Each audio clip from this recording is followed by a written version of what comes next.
આજે લાઠી શહેર ખાતે જે વર્ષોથી લાઠી શહેરનો પ્રશ્ન હતો એવા એક બ્રિજનું ખાતમુહૂર્ત અને લાઠી શહેરના બીજા 1.5 કરોડના કામોનું ખાતમુહૂર્ત આજે આપણા અમરેલી જિલ્લાના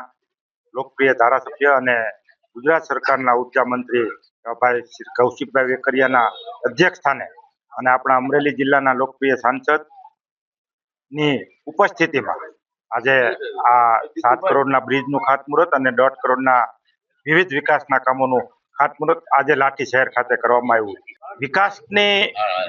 વાત જ્યારે આવતી હોય ત્યારે હું ખાસ કરીને કહેવા માંગુ છું કે લાઠી શહેરની અંદર વર્ષોથી જે બ્રિજની જરૂરિયાત હતી અને આજે બ્રિજ મંજૂર થઈ એનું ખાતમુહૂર્ત થવા જઈ રહ્યું છે, એના કારણે ક્યાંક ને ક્યાંક લાઠી શહેરના કોંગ્રેસના પ્રમુખે મારું સન્માન કર્યું એવું લાગે છે, કારણ કે એમને પણ એવું એક અંદરથી એવું ફીલ થયું છે કે વર્ષોથી આજથી 5 વર્ષ પહેલા જ્યારે કોંગ્રેસના ધારાસભ્ય અહીંયા હશે ત્યારે એ પુલ એમને નહીં દેખાણો હોય અને આજે જ્યારે ભારતીય જનતા પાર્ટીના ધારાસભ્ય તરીકે લોકો એમને ચૂંટીને મોકલ્યો છે અને જ્યારે એ બ્રિજ મેં મંજૂર કર્યો છે એની ખુશીમાં આજે એમણે મારું સન્માન કર્યું એવું મને લાગે છે।